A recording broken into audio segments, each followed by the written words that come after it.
I'm 109 years old, and I've never spent a single night in a hospital. Not once. The doctors look at me like I'm lying. They run their tests, they check their charts, and they shake their heads.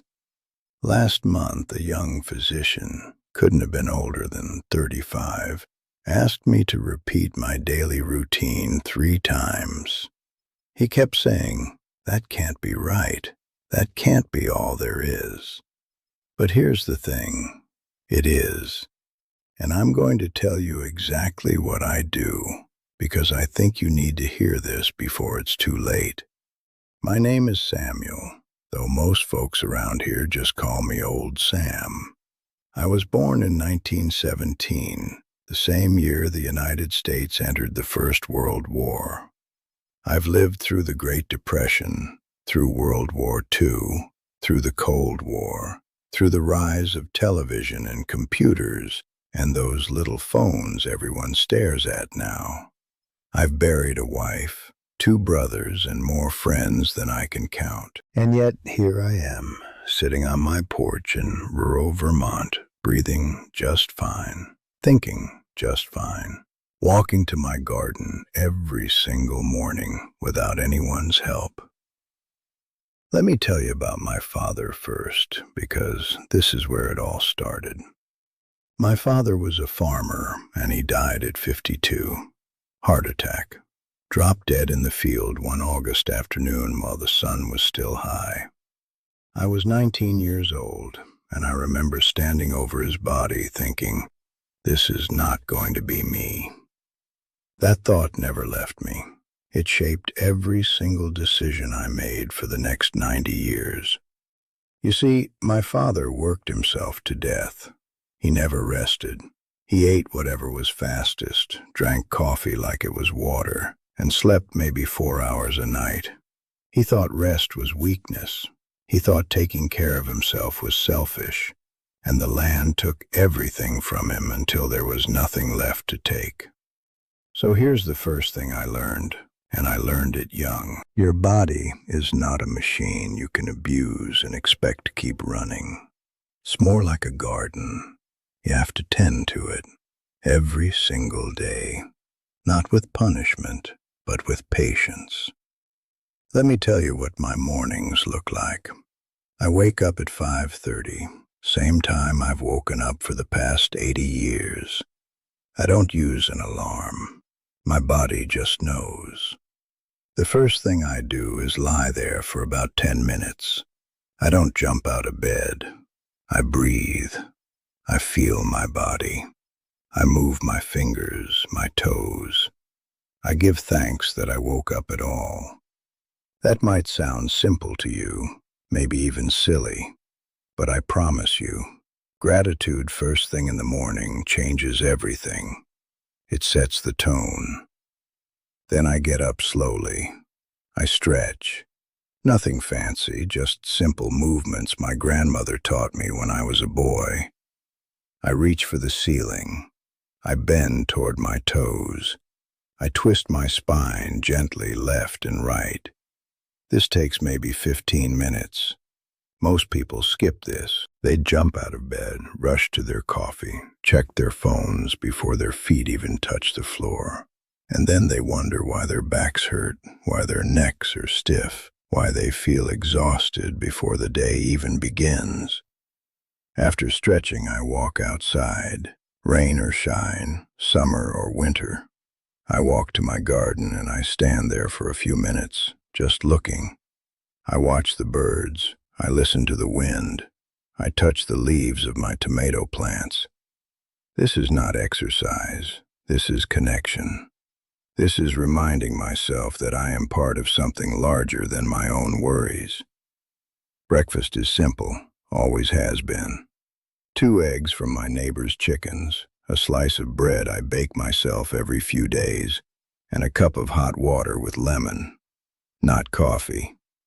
I gave up coffee in 1962 after I noticed it was making my heart race. People think they need coffee. They don't.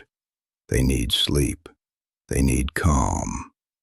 Coffee is just a way of borrowing energy you don't have, and eventually that debt comes due. Now here's where most people get confused. They think living long means giving things up. They think it's about deprivation, about saying no to everything enjoyable. That's not it at all. I eat butter. I eat bacon on Sundays. I've had whiskey every Friday night for 60 years. Just one glass, no more. The secret is not elimination. The secret is moderation and consistency. Let me tell you about my wife, Eleanor. She passed in 1998, and not a day goes by that I don't think about her. Eleanor was the one who taught me about stillness. She used to sit by the window every afternoon and just watch the light change. She called it her quiet time. I used to tease her about it, said she was wasting daylight. But after she was gone, I started doing it myself, and I realized she was right all along. Your mind needs rest just as much as your body does, maybe more. The stress, the worry, the constant noise, that's what kills people. Not bacon, not butter, stress. I've watched men half my age drop dead from heart attacks, and most of them ate salads and ran marathons. But they never stopped. They never sat still. They never let their minds rest. Every afternoon, I sit in my chair by the window for 1 hour. I don't read. I don't listen to the radio. I just sit. Sometimes I think about the past. Sometimes I think about nothing at all. This is the habit that shocks doctors the most. They want to prescribe me medications, send me to specialists, run more tests. But what I really do is nothing. I rest, deeply and deliberately. And here's another thing. I never stopped moving. Not vigorous exercise, mind you. I never ran a marathon. I never lifted weights in a gymnasium. But I walk every single day. I tend my garden. I carry my own groceries. I climb my own stairs. Small movements, repeated daily, for decades. That's the secret. Not intensity, consistency. Now, I want to tell you about the hardest lesson I ever learned, because this one nearly broke me. In 1971, my son Thomas was diagnosed with cancer. He was 34 years old, strong as an ox, we thought. He fought for 2 years, and then he was gone.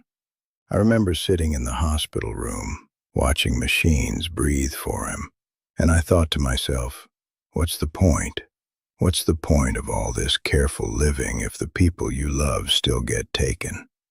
I almost gave up after that. I started drinking more than 1 glass. I stopped walking. I let the garden go wild, and my body started to fail me for the first time in my life. My joints ached. My chest felt tight. I couldn't sleep. It was Eleanor who pulled me back. She sat me down one evening and said, "Samuel, you're not honoring him by destroying yourself. You're just adding to the loss." That sentence changed everything. I realized that taking care of myself wasn't about living forever. It was about being present for the time I had left. For her, for my daughter, for the grandchildren who would come later, for myself. So I went back to my routine, slowly, one morning at a time, and my body forgave me. That's what people don't understand. The body wants to heal. It wants to be well. You just have to give it the chance. Now I'm going to tell you the thing that most people don't want to hear, the thing that young physician couldn't accept. There is no magic supplement. There is no secret diet. There is no revolutionary exercise program. There is only this: sleep enough, move daily, eat real food, Rest your mind. Stay connected to something larger than yourself. And do all of this not once, not for a month, but every single day for the rest of your life. That's it. That's the whole secret. And it's free. It doesn't require a gym membership or a doctor's prescription or a special app on your phone. It just requires discipline. The quiet, unglamorous discipline of doing small things well, over and over, until they become who you are.